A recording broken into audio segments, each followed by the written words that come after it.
Good morning. My name is Donovan Switzenberg, and it is my privilege and pleasure to be the president of the St. Paul Technical College.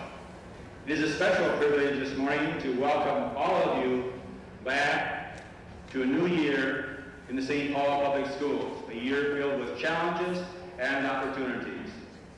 We are fortunate in St. Paul to have the leadership of a strong superintendent who has recognition locally and recognition at the national level. Here to speak with you this morning is Superintendent Kerman Gaines, Superintendent of the St. Paul Public Schools.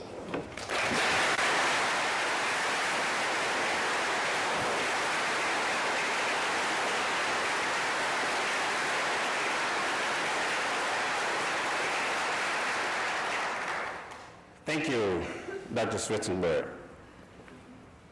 On behalf of the Board of Education and the school administration, I'm indeed pleased to welcome you to the 1993-94 school year. I hope each of you have had a very exciting and enjoyable summer vacation. I want to extend a special warm welcome to all of our new employees. We are pleased that you have chosen to become a part of the St. Paul Public School family. You will find that you have joined a team of dedicated professional educators and support staff. As you begin your new assignment with us and you run into some difficulty or need some assistance, please do not hesitate to call on your colleagues for assistance. I also want to take this opportunity to extend a thank you to building principals and other site administrators who are serving as hosts for this cablecast. I appreciate your cooperation and support. This year's theme, On the Road to Higher Student Achievement. You will hear this phrase throughout the school year. I want you to embrace this theme, make it a part of you, your daily work, because embodied in this theme is a message that we're seeking higher achievement for all students. It is critical to our success. 2 years ago, when I assumed the position as superintendent of St. Paul Public Schools, I shared with you my passion and excitement by being the leader of a school district that was moving from good to excellence. But I'm here to tell you today that passion and excitement have not changed. I'm as excited today as I was 2 years ago. If anything, I can say to you, I'm more excited because we have an unfinished agenda for the St. Paul Public Schools. Let me tell you what that unfinished agenda is. As I talk with people in the city of St. Paul and in the state of Minnesota, some of them do not believe that we can successfully educate urban students and adults. I don't share that belief. You have school board members who don't share that belief. You have state legislators who don't share that belief. I hope you don't share that belief. We want to send a message to the St. Paul community that there are no throwaway kids or adults in the city of St. Paul. Every student and adult requires and should receive a quality education. That's what your superintendent is all about. In the brief moments that I have to share with you this morning, I want to focus my remarks in two areas. I want to give you a brief history of where we've been for the last 2 years. I want to share with you where we are going over the next several years. Now, where have we been? Well over 2 years ago, the Board of Education revised its mission statement and identified for us 9 educational goals it wanted to see us accomplish over the next several years. Last year, we consolidated those 9 goals into 5, which is commonly referred to as our High Five. These High Five goals require and are causing some significant and important changes in the St. Paul Public Schools. I will cite a few examples for you. But why are we making these changes? If public education is to survive in the 1990s and prepare our young people and our young adults for the 21st century, we must change. We cannot operate as business as usual. If we don't do it, someone else will do it for us. What are some examples of the changes? At the central office level, we went through a reorganization, which we wanted an organization structure in place that would be more responsive to students, parents, and the broader community. We wanted an organization structure that would be more efficient and effectiveness in its operation. We want an organization structure to focus on the learners, whether it be the kids or the adults in the St. Paul Public School system. Another change, when we developed the budget last spring for the current school year, we wanted to ensure that we were allocating resources based upon our High Five goals. If a budget request was submitted and it did not support the High Five goals, that request was denied. As we looked at how we want to reallocate monies within our existing budgets, once again, we looked to see that reallocation request was associated with the High Five goals. If not, it was also denied. We also, this past year, revisited the school-based shared decision-making initiative we started several years ago. Through the work of teachers, parents, students, and community members, we expanded our school-based shared decision-making initiative, and we came up with the menu of options for those participating schools to select from. That we're very proud of. And finally, if you may recall, last year we had a major reassignment of building administrators. What we attempted to do there, and we think we made significant progress in that area, we went to each school community.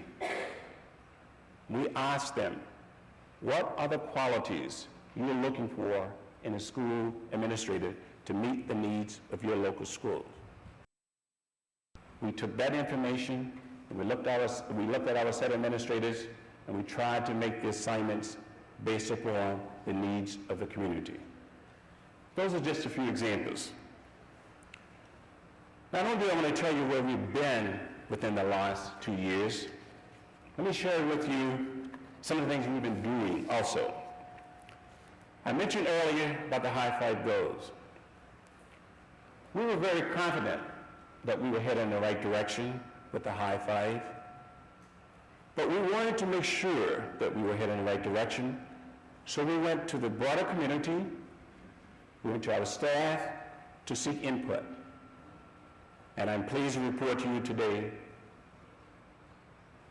they reaffirmed our position that the High Five goals were the right ones that we should be working on over the next several years. But they also asked us another question.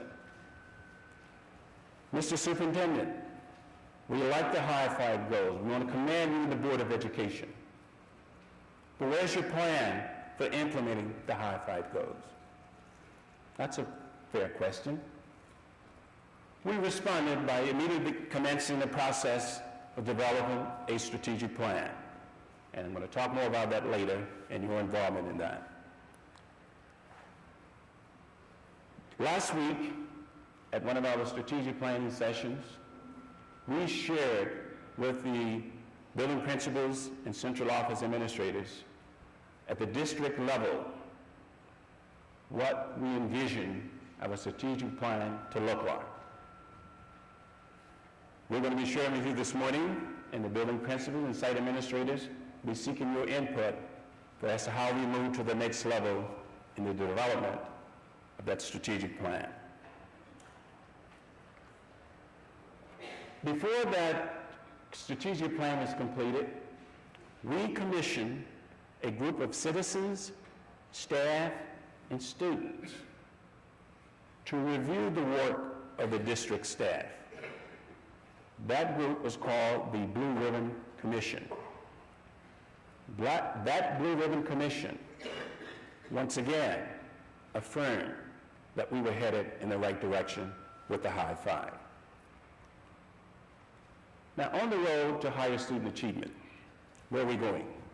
I said to you earlier that I want you to embrace that theme. I want you to use it throughout the year. Let me tell you how we want you to help us develop this roadmap. Where are we going? We need each of you to work with us as we develop this blueprint for achieving the high five goals. We are currently involved in completing the district plan. Each building or program within the building will be involved on the building by building level or program by program level to help us develop that plan. Principals in particular will be forming site committees that will involve you, members of the community, and the student bodies. And when I say you, that include teachers, administrators, custodians, secretaries, cafeteria workers, our trades, everyone who are part of the St. Paul Public Schools will be engaged in the development of this strategic plan. Each one of you will play a major part in the development of this plan. Each one of you will be needed to help us complete this plan. And I'm going to ask you to challenge your building administrator. If they do not seek your input, I want you to approach them and ask, why not? Because when this plan is completed, I want to be able to say, this plan reflects the best thinking of all the employees in the St. Paul Public School. Our success depends upon your participation. I mentioned earlier about the high five. Now let me talk for a few minutes about each one, because again, that is going to be the crux of what we'll be focused on this year, the implementation of the high five goals. One of the high five goals is called Increase Learning Readiness. Last year, we began a program called Learning Readiness to go along with our two existing programs, Early Childhood Family Education and Family Resource Centers. The objective of the Learning Readiness program is to make sure every 4-year-old in the city of St. Paul is provided an opportunity to have an educational experience prior to his or her entering kindergarten. Currently, we're only serving approximately a third of those 4,500 4-year-old youngsters in the city of St. Paul. Research has shown those young people who experience a learning readiness program are far ahead of their counterpart who have not received a learning readiness program. More recently, we've discovered that not only do we want to see to it that learning readiness occur at the 4-year level, but it's also important that as our students move through the system, elementary, middle to junior high school, and then into senior high school, we need to make sure that they're ready to learn at different levels. It will require different talent, skills, and abilities on our part to make sure that happens. At the junior high school level or middle school level, We want to focus on increasing the study skills for these students. Many of our students are not successful because they have poor study habits. We want to work with those young people, increase their study skills. Hopefully, that will result in increasing the effectiveness in the classroom. Another of the high five is increased student achievement. And again, we are talking about increased student achievement for all students. I said earlier, that's our challenge, to make sure that all students are receiving a quality education. And I'm not talking about an adequate education, as the Supreme Court ruled last week. We in Minnesota are just fine, because at the state level, we're making sure that all kids receive adequate education. As your superintendent, I want the students of St. Paul all to be able to receive an excellent education. That's our challenge. How are we going to accomplish that? We had some success in the 1993 legislative session. We were able to get additional funding that's going to allow us to ensure that every kindergarten class this year will have a student to teacher adult ratio of 17:1. I want to emphasize that. 17:1 teacher adult ratio. It may mean that in some cases we may have a classroom, if it is large enough to accommodate 34 students, we will have a classroom with 34 students, but we will ensure that we will have 2 teachers in that classroom. That's an improvement. We're pleased about that. The second thing I want to point out on increased student achievement, we have received increased funding for staff development for this year. Once again, the research is clear. It is not just enough to reduce class size if we don't do something about increasing our effectiveness in the classroom. We're going to make sure we use that staff development monies to enhance our abilities to be more effective in the classroom. That's the payoff. We're pleased about that. We're also going to be able to continue funding for the thematic monies which we appropriated last year. If you recall, there were a number of neighborhood schools who were faced with the challenge of an enriched curriculum. We appropriated monies for them to enhance their curriculum. Those funds will continue for this year. And after 1 year, we now have some feeling as to what to do with these monies. I have high expectation this year that we're going to do a better job with those thematic monies. I'm also pleased to report to you that in January this past year, I appointed a task force to look at a comprehensive community service learning program. That task force completed its work in June of 1993. I've asked Dr. Carol Sorensen to take some leadership this year in the implementation of a comprehensive community service learning program. I firmly believe that if we want our young people to get involved in helping us solve a problem, this is a vehicle to make that happen. So I'm pleased about that.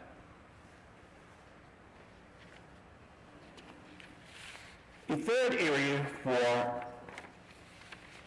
the high five goals I want to talk about, and I want to spend a little time on that because it's one that is right before us now.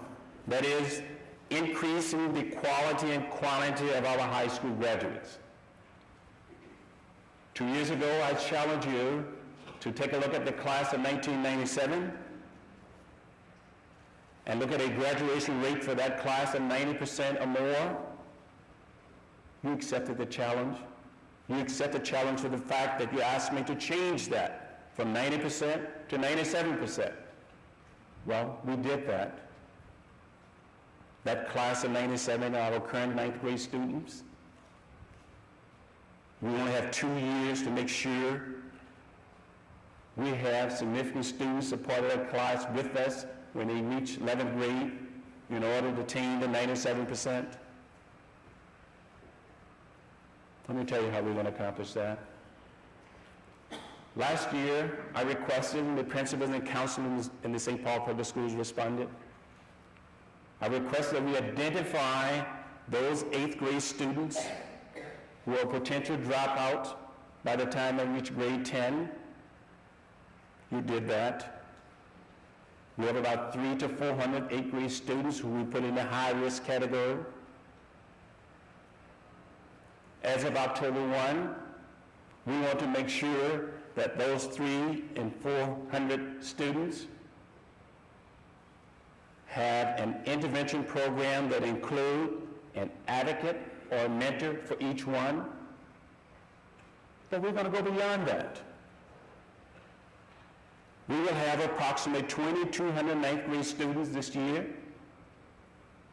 My goal is to have every 9th grade student with a mentor or an advocate for this year. I told you earlier that we need all of you. I want those 9th grade students to have an advocate, whether it be a teacher, a custodian, a secretary, or a community person. Our young people need us. Let's not disappoint them. There's an old saying, it takes a whole village to educate one child. We are going to mobilize this whole village on behalf of our class of 97. I hope you join us in that. That addresses the quantity of the class of 97. There's another part of the equation I want to address, and that's the quality. To graduate a class of 97%, and they have nowhere to go, they choose to go to a post-secondary institution. They're not able to take the entry-level jobs that will be made available to them. That would be unfair. So we want to make sure these 9th graders, when they graduate with us, those who choose to enter the job market, we want to make sure they have the necessary competencies to achieve entry-level jobs. That's what I hear from the business community. Mr. Superintendent, the reason why we're not hiring your graduates, they can't handle the entry-level jobs. If that is true, we're going to change that. We're going to make sure our graduates are able to handle those entry-level jobs. For those students who choose to continue at post-secondary institution, we want to make sure they can get into a state college or university, not just in Minnesota, but anywhere in this nation. That's what we're working for.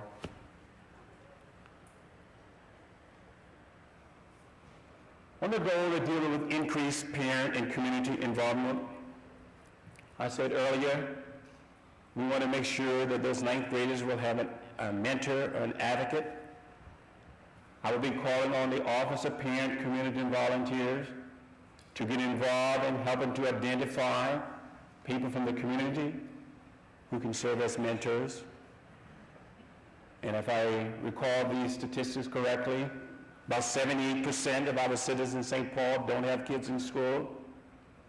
They often ask us, how can I get involved? This is going to be your opportunity.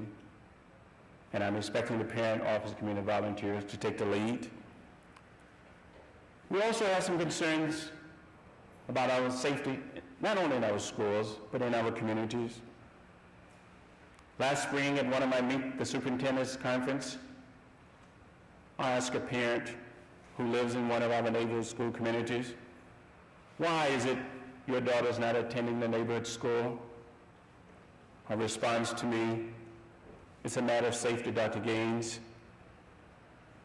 I feel much better when my daughter getting on that bus 1 block from their house, riding across town to a school, versus my daughter walking 5 blocks to the neighborhood school. That touched my heart. I'm concerned about that. So I've asked staff to assist me to address that issue. Once again, I'll be calling on the Office of Parents and Volunteer Relations to help. We are going to this fall go into our neighborhoods, ask senior citizens, citizens who don't have kids in school, to help us set up what we call safe houses. That is, When the school patrols walk with our kids in the morning, we want to identify a number of houses that we know parents are watching those kids as they walk to school. And we're not asking a whole lot from them, but we're asking them to remember 911. If you see something strange, if you see an automobile, a van, a truck approaching those kids, don't hesitate to dial 911. Chief Finney has assured me his staff will be working with us, and to the degree that he can extend his staff on the early morning runs, police are going to be very visible in our neighborhood. This is not something I'm pleased to report to you, but this is reality. We want to make sure our schools and our communities are safe. We're going to call on everyone to help us to ensure the safety of our students. That's where we mobilize the whole community. In the final stage of increased adult literacy, once again, I'm asked quite often, Mr. Superintendent, why do you have that as one of your high priorities? Isn't your mission your business about educating the kids? Why are you engaged in educating the adults? My answer is quite simple. We cannot afford to waste our human resources, whether it be kids or adults. In the St. Paul East Metro area, we have identified in excess of 50,000 illiterate adults in our area. We can't afford to waste that. Nor can I afford to be educating the kids when the parents also need to be educated. Adult literacy plays a major role in educating our whole community. That's why I said earlier, as an urban district, we're not only going to educate kids, but we're going to educate the adults in this community. It will make St. Paul a better place to live. It will make St. Paul a safer place to live. This spring, to help us in our efforts to educate the broader community, particularly adults, we will be open the Ronald Hubbs Adult Literacy Center, hopefully in spring of 1994, for purposes of expanding our role in educating the adult literate population. That is important.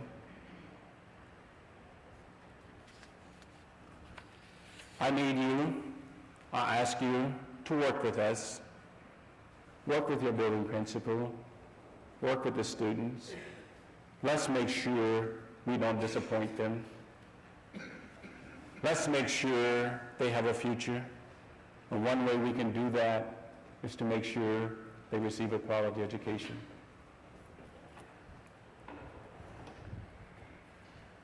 More than 10 years ago, a famous educator, Ron Edmonds, he said to us at that time,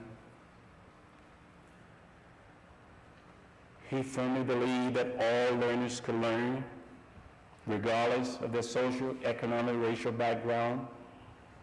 I share that belief.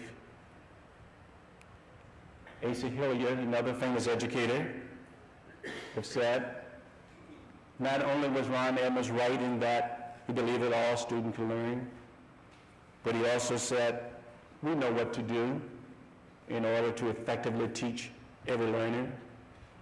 That's not the problem. The problem is, do we have the will to do what we know we need to do to be effective? Well, this superintendent believed that we do have the will. This superintendent believed that he has a staff in this district who know what to do. This superintendent believed we will do the right thing. Because the consequence is too great. When you look at what it costs to educate a student in this state, in this city, versus what it costs to incarcerate a student in a correctional institution in this state, no comparison. The video that you will be seeing following my remarks would depict that. Please pay close attention to the graphics. As your superintendent, I want to assure you I will continue to work on your behalf to secure additional resources so that we're able to carry out this charge in a less stressful manner. I know we hear all the time, money is not the answer, but it sure helps. I've said repeatedly, I want to be your superintendent as long as I'm providing that strong leadership that's moving us forward. I do not want to be the barrier that stops us from achieving our objective, and that is educating all students in St. Paul. I'm smart enough to recognize if I'm not doing that, I will move on. The kids in this community are too precious for any one individual to not do his or her part to make sure they receive a quality education. I'm asking each of you, as you work this year in your classroom, as you work in your communities, I want you to serve as role models for our students. And I know some people will tell you, with the student population of color about 49% this year, white teachers, administrators can't be role model. I don't accept that. I know that you can. I'm asking you to do that. I'm also asking that you go the extra mile, put out a little extra effort, because we don't have all the resources that we need. I know that. But every time you get a little despondent, depressed, think about the kids. Think about the kids. They're depressed also. One thing I like about Jonathan Kozer in his book, Savages and Equalities, if you read the last chapter, he talks about what happened to a dream deferred. He cites examples in East St. Louis. The facilities are so dilapidated, one could ever say, how could this be in America?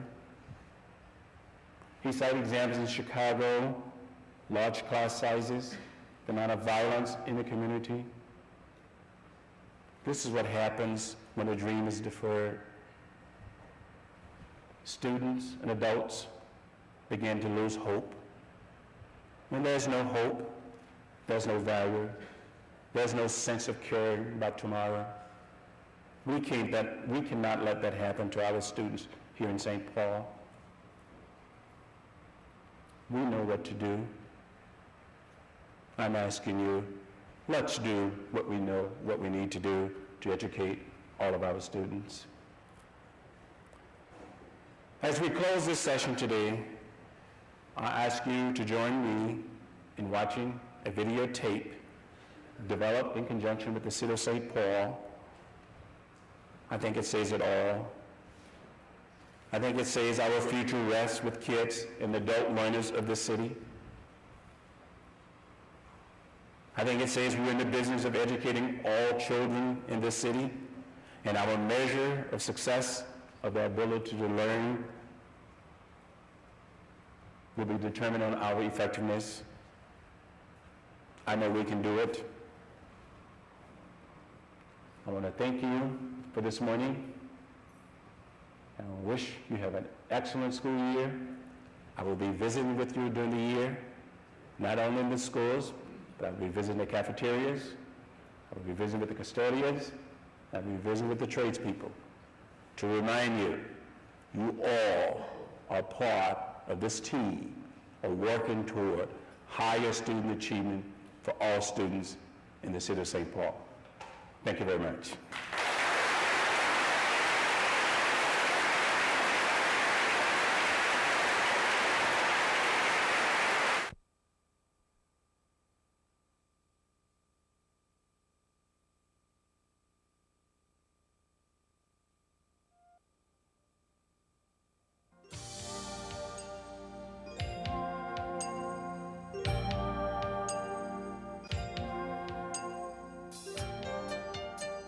I'm going to try to get me a good degree and stuff like that and just do the best I can. I want to be a lawyer when I grow up. And to get there, I have to study really hard. I want to be a cop. I like it because you get to do a lot of action. They have the same aspirations you and I have, raising a family, obtaining good employment, a career that they can be proud of. I think there's nothing more exciting than walking into a classroom in any school in the city of St. Paul and watching the emotions being expressed by the children when glimpses of the future are presented to them. When Rick Scott listens to the children of the city, he hears the future. As a family service coordinator in the St. Paul schools, it is Scott's job to help city kids. It's his prerogative to believe in them. It's a joint venture. If we all get together as a community and sponsor our children's education, they're assured success. Of all the reasons to be sure that city children receive the education they deserve, 3 become most evident when we listen to the children. Children are the new wealth of our nation. If they grow and learn, have high aspirations, and work hard to capitalize on real opportunities, St. Paul will prosper. The city's 80,000 children represent nearly a third of St. Paul's population and an important segment of America's workforce in the next decade. 41% of new jobs created by the year 2000 will require the job market's highest skill levels. In St. Paul, where the dropout rate is higher than most of the state, this presents an important challenge for our schools.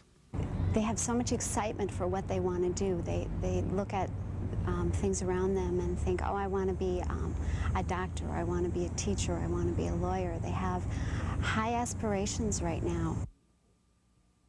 Our children need hope, a hope that survives the adversities of poverty, crime, and disadvantage.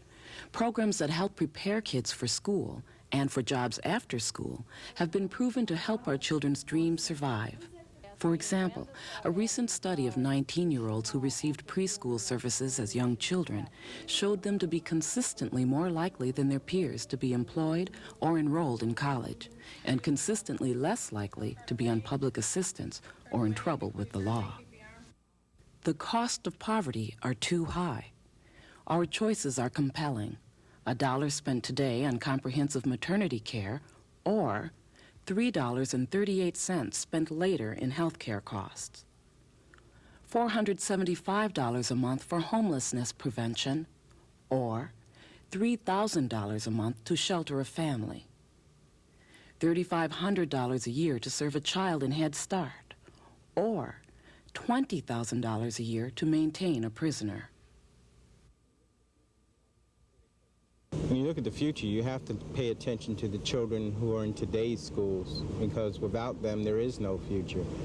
We as adults, we have to help them now while we can. School is the key. Education is the key. Children are the new wealth of our nation. They need hope, and the costs of poverty are too high. The future belongs to our children, but it is ours to give them. First, I'm going to try to be a mechanic. I want to be a doctor. I want to be a baseball player when I grow up. I want to be a drafting engineer. Well, to become a cop, you really got to finish school.